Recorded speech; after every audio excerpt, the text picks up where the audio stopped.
senhores, estamos no ar. Sejam muito bem-vindos.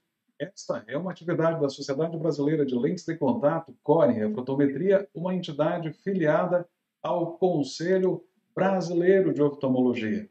E nesta noite, nós temos uma convidada e nós temos a presidente da SOBLEC, doutora Tânia Scheffer. Doutora Tânia, seja muito bem-vinda. Conta pra gente, nossa convidada, doutora Cláudia. Muito bem-vinda, Cláudia. Boa noite a todos. É uma alegria estar aqui conversando com vocês e ter a nossa colega, a doutora Cláudia Deu Claro, nessa live para a gente bater um papo gostoso sobre os cuidados dos olhos, cuidar dos olhos em todas as fases da nossa vida. É muito importante e nós vamos ter aqui uns momentos muito agradáveis, porque eu sei que a doutora Cláudia vai nos trazer assuntos interessantes para a gente discutir. Não é isso, Fernando? Seja bem-vinda, Cláudia. Sem dúvidas. E é por isso que a SOBLEC faz essa atividade. E temos aqui a doutora Cláudia, ela é médica oftalmologista, e hoje falando para o público. Cláudia, seja muito bem-vinda. A SOBLEC lhe dá esse abraço carinhoso nesse momento tão delicado onde o conhecimento faz a diferença. Boa noite a todos, um prazer enorme estar aqui com vocês, com a Tânia, com você, Fernando. Para quem não sabe, a doutora Tânia foi a minha preceptora da residência de lentes de contato. Foi através dela que começou essa minha paixão pelas lentes de contato, então tenho muita gratidão por ela e é um prazer enorme estarmos aqui dividindo essa noite. Sem dúvidas. E falando sobre esse conhecimento, nós queremos saudar a você que nos dá o privilégio da sua audiência para encaminhar a sua pergunta. Nós estamos no Facebook, nós estamos no YouTube, nós estamos no Instagram e nós estamos ao alcance de você para que possa compartilhar a sua pergunta e aqui encontrar a resposta. Cláudia, quando a gente fala sobre cuidado da visão, sempre fica aquela dúvida de quanto em quanto tempo a pessoa tem que procurar um médico oftalmologista. Conta pra gente. Sem dúvida alguma, é muito importante a consulta oftalmológica anual. A gente vê no dia a dia que às vezes até muitos pais não sabem que precisam levar os seus filhos uma vez por ano ao oftalmologista e lá, já desde o primeiro ano de vida, é importantíssimo que a criança faça o seu primeiro exame, justamente para estar identificando algum problema refrativo, alguma doença, que quanto antes diagnosticada, com certeza vai ter um melhor prognóstico. Os adultos também acabam relaxando, acabam esquecendo da gente e só lembrando de procurar um oftalmologista quando precisam de óculos. Mas, na realidade, existem muitas doenças, principalmente o glaucoma, que é uma doença extremamente traiçoeira, silenciosa, que necessita ser avaliada anualmente para ser prevenida. E, doutora Tânia, quando a gente fala desse cuidado tão importante com a visão, sempre o alerta para que se pesquise a saúde de todo o corpo pelos olhos. Isso que Cláudia comenta faz todo sentido. Sem dúvida, Fernando, faz todo sentido, porque ir ao médico oftalmologista por causa de um óculos que você não está enxergando bem, dá a você a oportunidade de ter diagnósticos muito importantes. Diabetes, hipertensão arterial, podem ser detectadas por um exame de fundo de olho no consultório, além do próprio glaucoma que foi abordado pela doutora Cláudia. A pandemia e as crianças dentro de casa. E aí a gente tem que dar a grande dica para os pais que estão nos ouvindo, que uma das condições primordiais para conter o crescimento da miopia é a exposição ao ambiente de ar livre, não é, Cláudia? Quanto a Sociedade de Oftalmopediatria preconiza até 2 horas por dia. Como é que com essa pandemia a gente vai conseguir que as crianças fiquem pelo menos 1h30 do lado de fora? Então, o que acontece? É muito importante que os pais, a gente sabe, eu tenho uma de 7 anos, a gente sabe que é difícil. Agora, aqui no fim de semana, em Florianópolis, a gente estava em lockdown, eu moro em apartamento, então o que resta para a criança fazer, né? Dentro do apartamento, nem no prédio ele podia descer, nem no parquinho, nem na piscina, nada. Mas, em algum momento, 1 horinha por dia, a gente saiu, foi caminhar na beira-mar, olhando para o mar, e eu falava para ela, olha lá longe, olha lá longe, olha lá longe.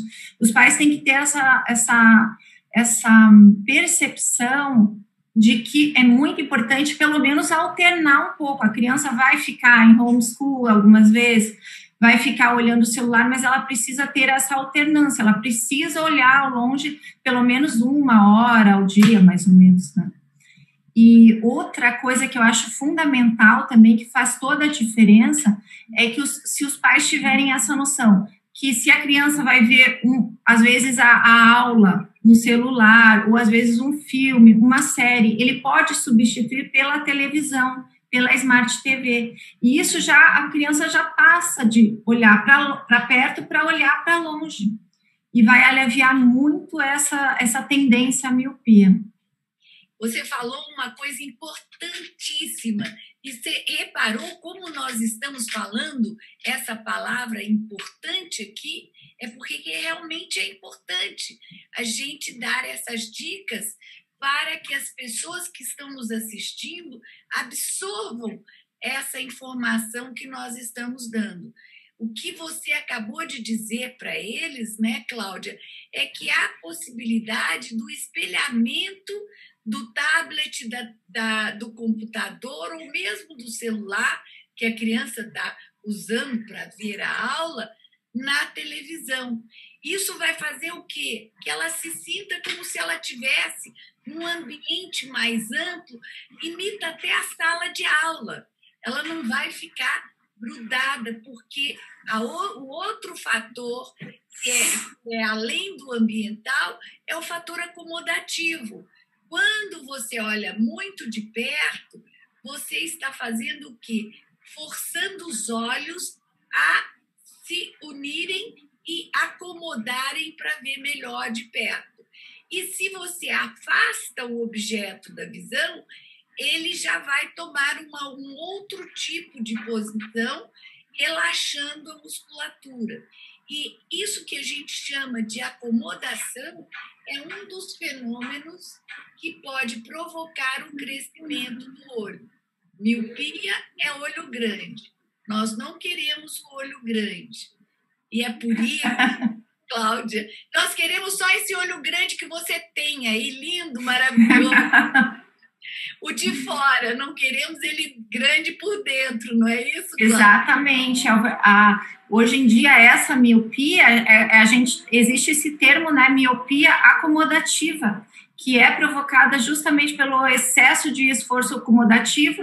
A criança só enxerga de perto, só enxerga de perto, só enxerga de perto, quando vai enxergar de longe não enxerga. Está com uma dificuldade. Então, é fundamental isso. Os pais têm que atentar muito, é muito importante essa informação, porque é simplesmente uma mudança de hábito caseiro que vai fazer toda a diferença. Sem dúvida.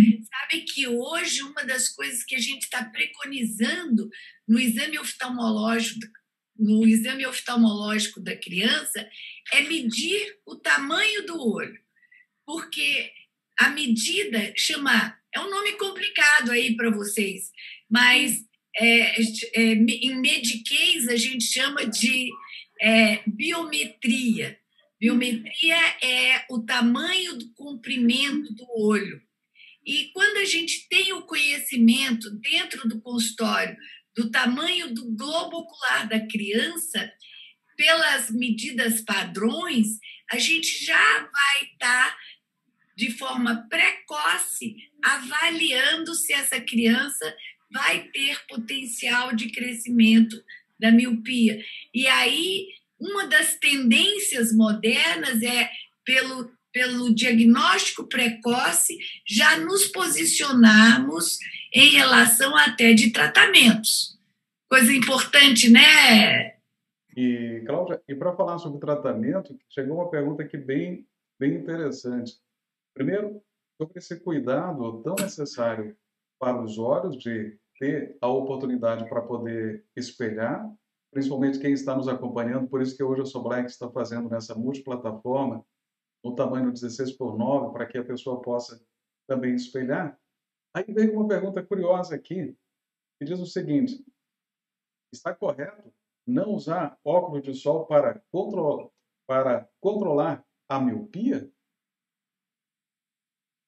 Então, esse é um assunto bem controverso, mas já existem estudos mostrando que fizeram uma comparação de pessoas que se expuseram ao sol. O importante, gente, vocês entenderem, é o seguinte, que essa diminuição do controle do crescimento do globo ocular, o que está comprovado é que ele ocorre pelo aumento de dopamina, que é um neurotransmissor que existe em muita quantidade na retina. Então, se você sai para fora, você se sente bem, você tem uma sensação de bem-estar, você libera dopamina no seu corpo e essa dopamina aumenta em quantidade no globo ocular e, consequentemente, ele não vai sofrer um crescimento tão acelerado, ele vai ter um crescimento contido. Nós podemos controlar essa evolução ou até mesmo prevenir o desenvolvimento da miopia. Então, não tem muito. O importante é você se expor ao ar livre. Mas, se você for se expor na sombra, ou se você estiver de óculos escuro, ou de chapéu, ou de boné, não existe uma diferença significativa nisto. Eu até estava lendo essa informação hoje e fiquei contente, porque a gente sempre tem essa preocupação, porque o sol, a longo prazo, ele tem um efeito cumulativo em nossos olhos. Então, a longo prazo, o sol ele pode sim causar problemas graves, é um grande fator de risco da degeneração macular relacionada à idade. E, Tânia, quando a gente traz esse tema, lembrando do alerta da miopia, com a participação das outras sociedades, comenta para o nosso telespectador que nos dá uma grande audiência da importância da retina. Olha, a retina ela é fundamental porque é o sítio, é o local em que células específicas nos dão a capacidade de enxergar. São células treinadas para levar a mensagem para o cérebro da imagem que está se vendo. Gente, o olho é tão fantástico, eu me apaixonei por ele já há muitos e muitos anos, porque vocês imaginam um computador que recebe um input e que ele responde a esse input com uma resposta. Imagina o que é você... A sensibilidade de ver uma imagem, ela é levada para o cérebro e rapidamente isso é transformado no conhecimento daquela imagem e tudo isso começa na retina. Quando a miopia é elevada, acima de, por exemplo, 5 graus, que é o que a gente passa a considerar, a OMS, Organização Mundial da Saúde, considera como o grau alto da miopia de grau elevado, o que acontece? A retina pode ficar mais frágil. E aí podem acontecer doenças que podem diminuir muito a quantidade de visão. São as degenerações da periferia da retina, são os descolamentos de retina, são as alterações da mácula, que é a região mais importante do olho que nos faz enxergar o foco central. E esse computador que nós temos para levar a imagem até o cérebro e voltar com a resposta da visão, ele passa a ficar deficitário. E aí altera a qualidade da visão. O que nós queremos é interceptar isso tudo, né, Fernando? Não Cláudia? É fazer... Exatamente, esse é o ponto. Chega lá em cima. Ela não esse é o ponto. Né? Oi? Pode falar. Exatamente, esse é o ponto. Por isso que, como sabemos que os graus altos, uma alta miopia é considerada acima de 6 graus, como nós sabemos de que cada vez que o grau da miopia aumenta, a cada uma dioptria aumentada, aumentam os riscos. Cada vez mais, cada vez mais. Então, o que ocorre? Diante de todo esse cenário que hoje nós temos, a cada 6 pessoas, 2 são míopes, em torno de 27% da população. Mas a previsão para 2050, daqui a 30 anos, é que a metade da população vai ser míope. E você pensa, 50% da população míope, mas diante de uma doença que pode trazer um prejuízo muito grave da visão. Então, foi por conta disso que hoje a miopia é uma das 5 principais doenças preconizadas pela Organização da Saúde para se atacar, para se prevenir, para se agir em cima dela, para que a gente consiga reverter esse quadro. E graças a Deus nós estamos conseguindo, nós temos algumas armas em que a gente consegue fazer com que o grau não aumente com uma progressão tão grande. Cláudia, e essa previsão que você deu é muito correta. Esses trabalhos que apontam que metade da população será míope em 2050, diz também que nós teríamos 2 bilhões de altos míopes. Isso significa que são 2 bilhões de pessoas que terão aquilo que a Organização Mundial de Saúde classifica de alta miopia, que é acima de 5 graus. Era 6 e agora ela definiu que é 5 graus. Por isso é que nós estamos tão preocupados. E está o Conselho Brasileiro de Oftalmologia, do qual você faz parte, a SOBLEC, que é a sociedade que você também faz parte, a Sociedade de Oftalmopediatria, a Sociedade de Visão Subnormal e a Sociedade de Vítreo e Retina. Veja, 6 grandes sociedades envolvidas nesta campanha, que é a campanha do enxergar, e que é o alerta permanente para que a gente conscientize as pessoas que precisam, o quê, Cláudia? Levar para o médico oftalmologista as crianças precocemente. Próxima pergunta, que fala do tamanho do olho, da maneira como o médico tem que estar sempre, literalmente, de olho no paciente. Quem pergunta aqui para a doutora Cláudia é o seguinte: Marcos Neves. Marcos, muito obrigado pela audiência, é um privilégio tê-lo aqui conosco. Doutora Cláudia, qual que é o tamanho normal de um olho? E depois, aproveitando para saber o que acontece nesse volume grande de uso de telas. Cláudia, com você. O diâmetro antero-posterior normal do olho é em torno de 23,5, 24. O que acontece é que um alto míope ele tem um diâmetro antero-posterior acima de 26,5. Então, é bem mais alongado. Essa é a definição da miopia. Um diâmetro bem acima do normal. 26,5 já é bem mais acima do nível normal. A gente considera também que quando chega em 25 já é de se prestar muito atenção, né, Cláudia? Sim.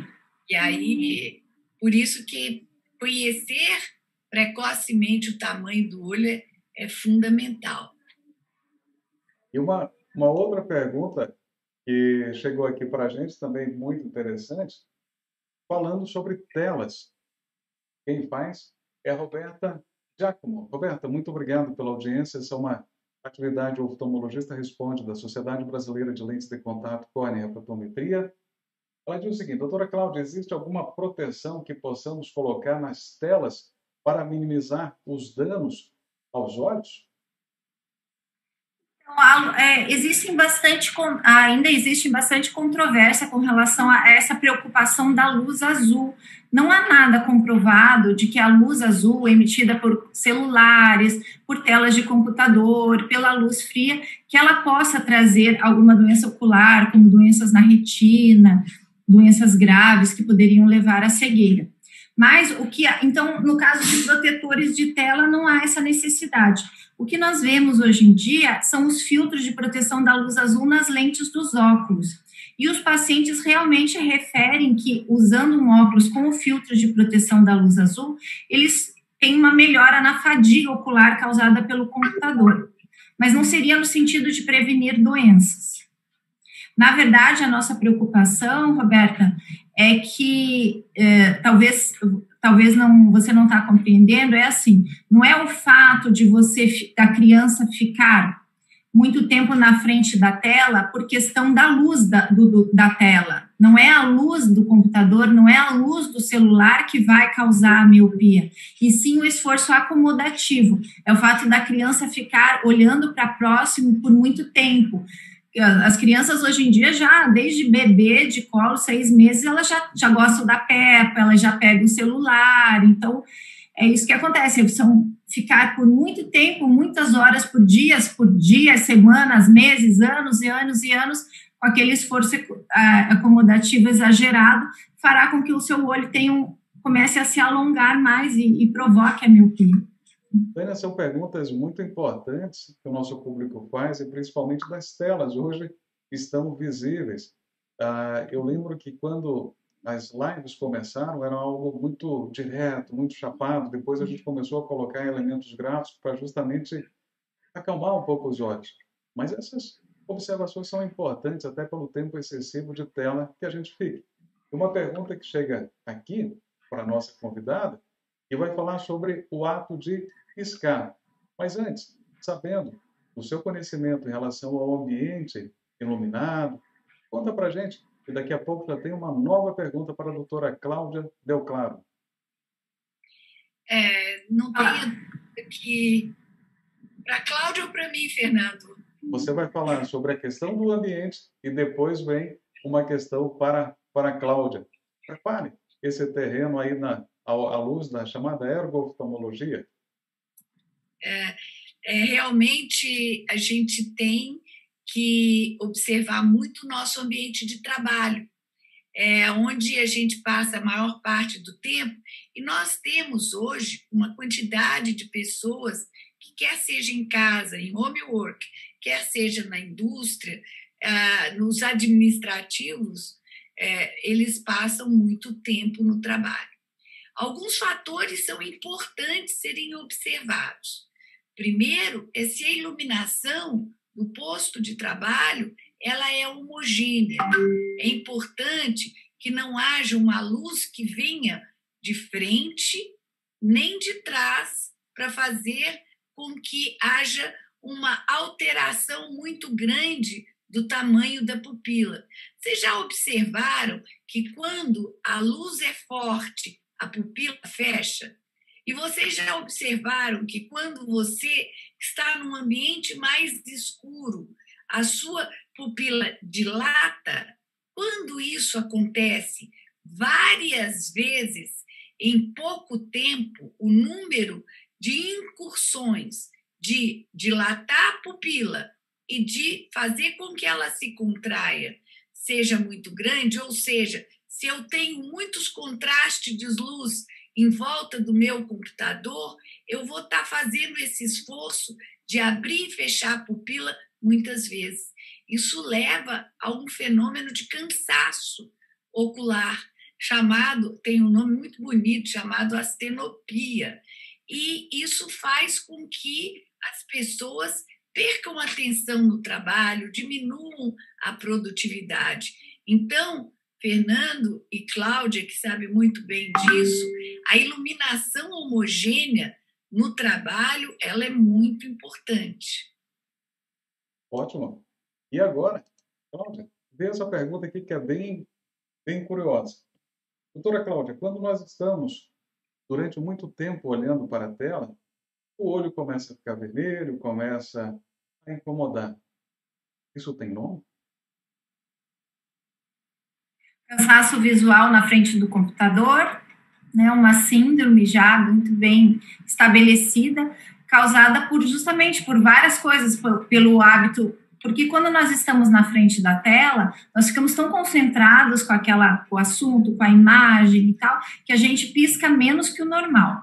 E aí o que ocorre é que você vai piscando menos que o normal, o seu olho tende a ficar seco. Então, é muito importante, quando você está na frente da tela, você lembrar disso. Então, eu vou piscar.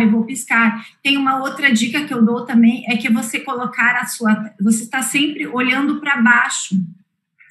a mais ou menos 20 graus, você deve deixar o seu computador abaixo do seu olhar, para que você não fique com o olho tão aberto, você deixa o olho um pouco mais fechado, e aí você tem uma melhor lubrificação. E uma outra coisa que é fundamental, que realmente funciona, que faz toda a diferença para as pessoas que passam muitas horas na frente do computador, é alternar a visão de longe e a visão de perto. Então, tem uma regra que a gente chama, que é 20-20-20, que a cada 20 minutos você na frente da tela, você deve olhar para um objeto a 20 pés de distância, mais ou menos 6 metros, por 20 segundos. Isso já alivia muito esta fadiga, porque também, além de você estar com seus olhos mais secos, o grande responsável pela fadiga do computador é justamente esse esforço acomodativo, que é a musculatura do olho que faz a acomodação, que faz o foco de perto, paralisada ali por muito tempo, por horas. Eu atendo pacientes que falam assim, eu fico 6 horas direto, sem ir no banheiro, sem fazer nada. Então, isso realmente causa um estresse. E aí ele pode causar tonturas, náuseas, vômitos, dor de cabeça, dores nos olhos, tudo relacionado ao esforço acomodativo. Por isso que é importante essa alternância. Perfeito. Agora nós temos aqui uma pergunta que diz o seguinte. Legal. A gente deixa as crianças quietinhas na frente de uma tela. Quanto tempo a gente pode deixar uma criança em frente à tela? Olha só, Cláudia, Tânia, por favor. As sociedades de pediatria, elas preconizam... Oi? Deveria deixar o mínimo, né? Fale, Cláudia. As sociedades de pediatria, elas preconizam até 2 horas por dia, mas que crianças de até 3 anos não deveriam ter contato algum com aparelhos eletrônicos. Com esse foco de perto, né? Isso é educar toda a família, né?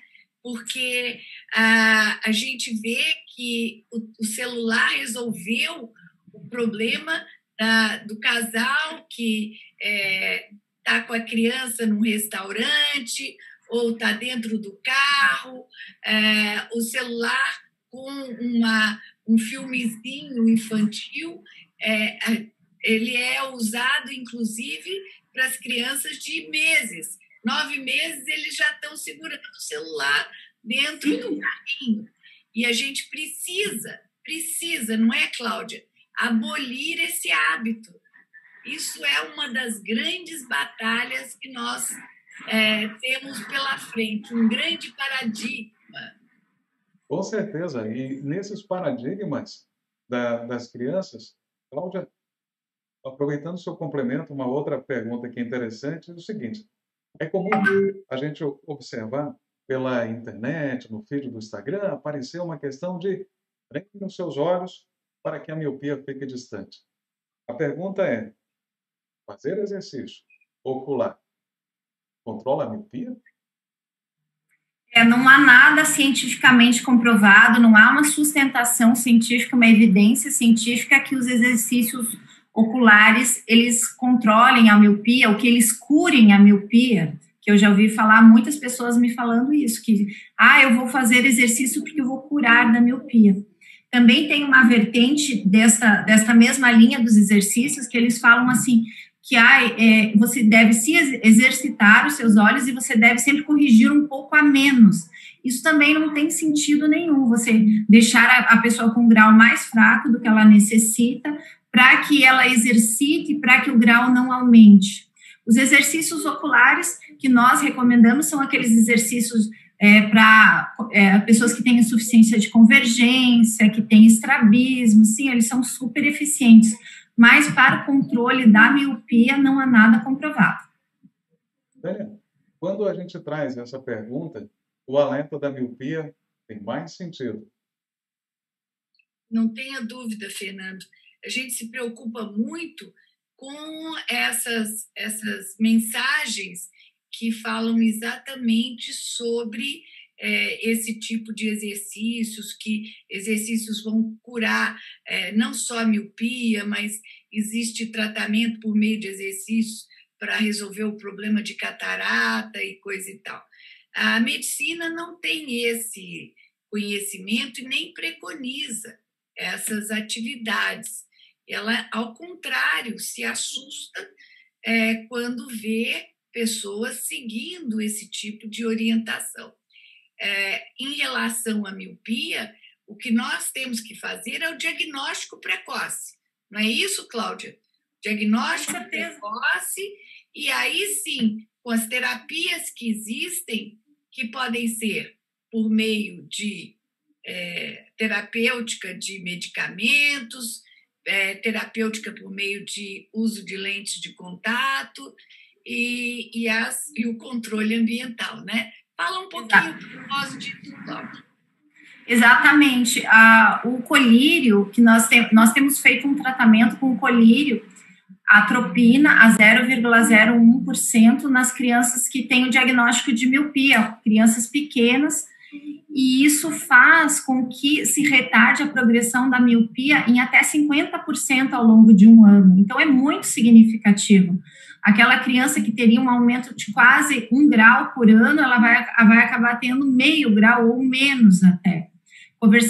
Eu não atendo tantas crianças assim, mas eu conversei com a minha colega Eliane Reis, oftalmopediatra aqui no Hospital de Olhos, e ela me falou assim, que é impressionante os resultados que ela tem acompanhado, realmente há um controle muito grande da atropina.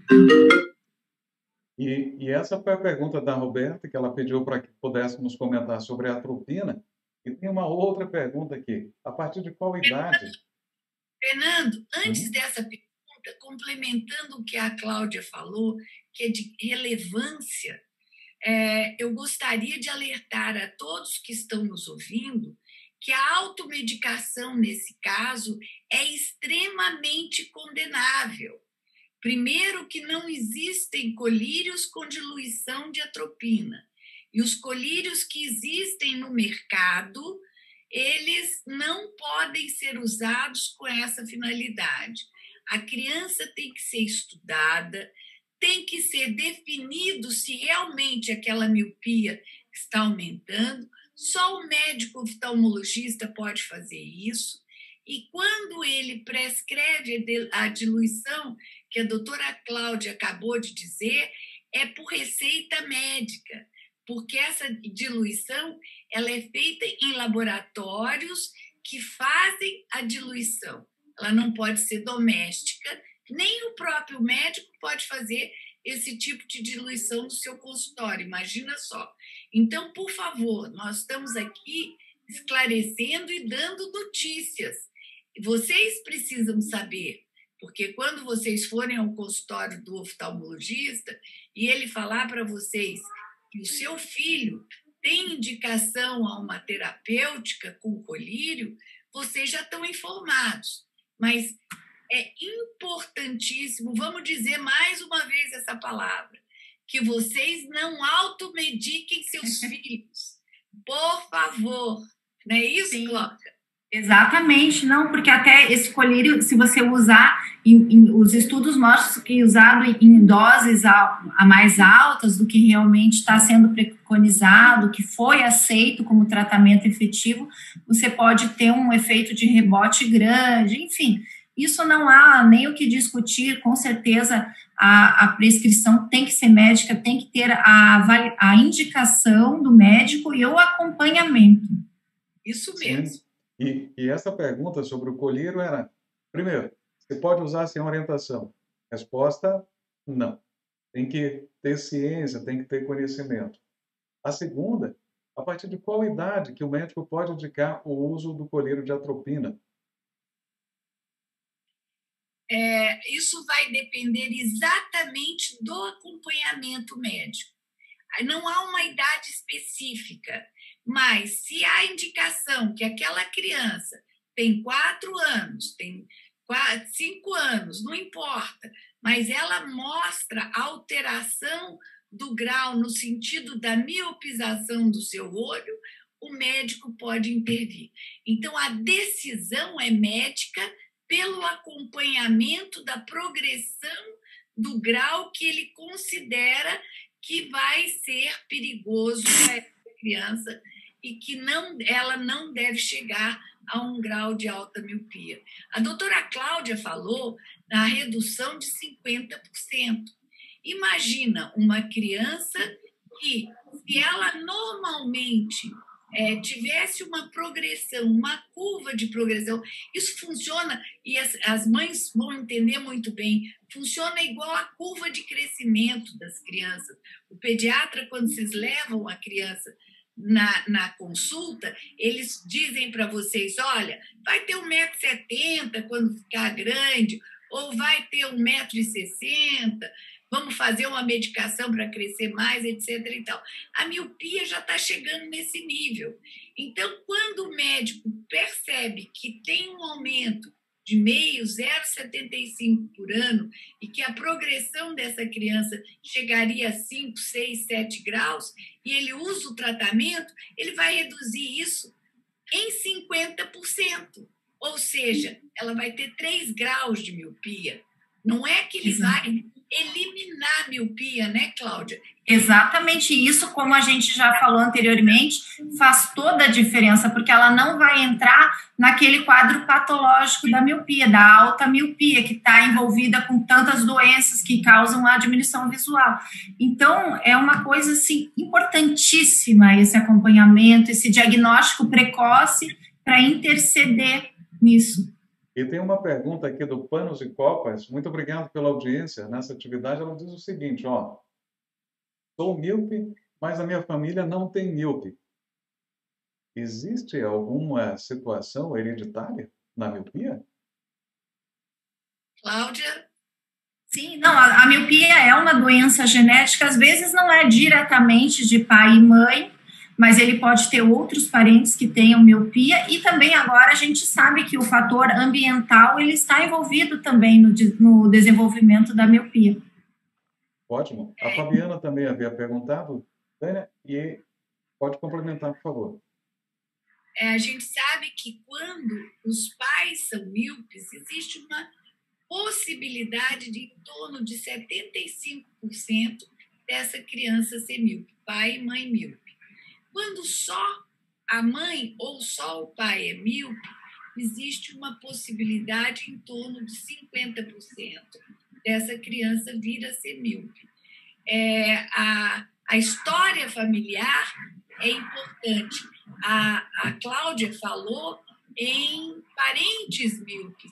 Existe uma situação que a gente chama de atavismo. É a herança pulada. Por exemplo, na minha família tem. A minha mãe tinha primos automíopes e na família dela também, lá atrás, avós eram altos míopes. E não era em todas as famílias que tinha. Eu tenho um irmão que foi automíope, nenhum de nós teve miopia. Então, isso é herança pulada. Quando isso existe, essa herança pulada normalmente são de altos míopes. E aí é importante que todas as crianças sejam avaliadas, porque elas têm um gene que pode desenvolver essa miopia. E agora, chega, Cláudia, por favor. Cláudia, que é justamente nessa linha sobre a miopia, ela está hereditária. No entanto, a pessoa acaba pulando. A pergunta é, não fui míope, mas pai e mãe são. Meu filho pode ser míope? Sim, ele pode ser míope. Ele herda, né? Ele herda os genes e aí pode ser sim. Mas até, você veja, vamos pensar juntos aqui, olha só, com esses estudos que vem mostrando, assim, na China, há 60 anos atrás, apenas 20% da população era míope, e hoje é praticamente 90%, os estudos mostram entre 80% a 90% da população. Então, é óbvio que ela não está só relacionada com a genética não dá toda o fato de você não ter miopia. Por exemplo, eu não sou míope, o pai da minha filha não é míope, mas ela tem a chance de ser míope, sim, por ficar forçando os seus olhos no celular por horas, desde muito novinho, etc. e tal. Se você não tomar não é o fato de você não ter parentes na sua família, diretos, assim, que vai te aliviar, que vai te livrar desta doença. Ela pode vir, sim. Por isso que nós estamos tão preocupados. Exato. E aí vem uma outra pergunta nesta reta final. O tempo vai passando, o assunto é muito bom. Tratamento, lente de contato, pode ser usado para controlar a miopia? Então, agora vai chegar aqui no Brasil, estamos ansiosos esperando a lente de contato multifocal, em que nós vamos conseguir corrigir o grau da criança já desde cedo, e aí, através dessa multifocalidade, através dessa correção não só do grau da miopia, nós vamos conseguir fazer com que a miopia também tenha este retardo no seu desenvolvimento. Os estudos têm mostrado também em torno de 50% de menor progressão ao longo dos anos. Tânia? Essa é a nossa paixão, né, Cláudia? Lente Sim. de contato. Esse fabricante que vai trazer essa lente, ele vai revolucionar, porque existe uma outra técnica que chama ortoceratologia. Ela é a correção temporária da miopia por meio de lentes de contato que remodelam a córnea, como a gente remodela a córnea na cirurgia de grau. Essa lente faz a mesma situação. Você usa para dormir e é seguro, porque os exames levam a essa observação e o controle dessa lente também é importante para que não haja nenhuma intercorrência. E o usuário passa durante todo o dia sem precisar de correção, sem usar lente, óculos, nada. Isso pode ser usado também na presbiopia do míope. Ele pode corrigir mais um olho para longe e outro para perto. Então, esta é uma técnica que também está comprovada que pode corrigir de 50% a 60% a progressão da miopia.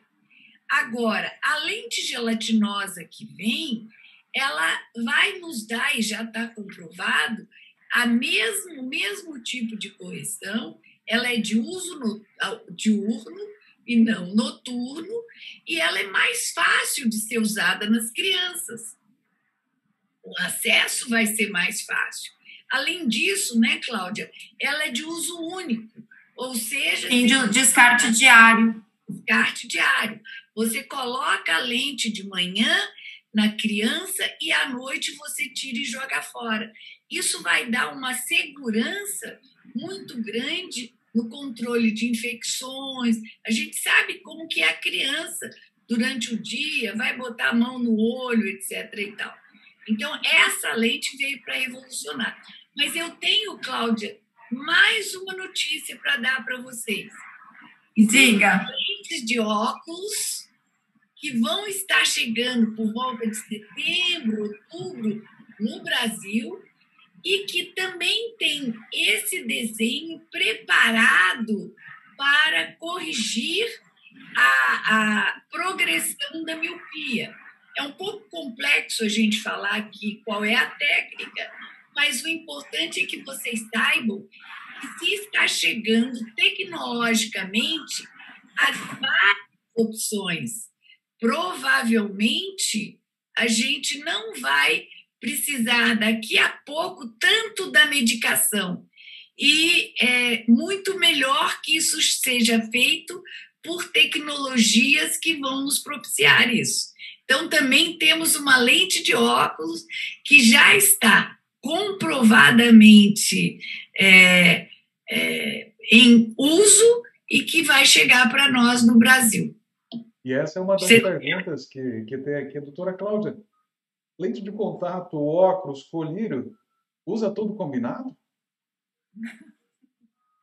Não, os estudos não são combinados, não. A gente deve escolher, optar entre um tratamento qual for o de melhor indicação para aquele paciente e adequar isso,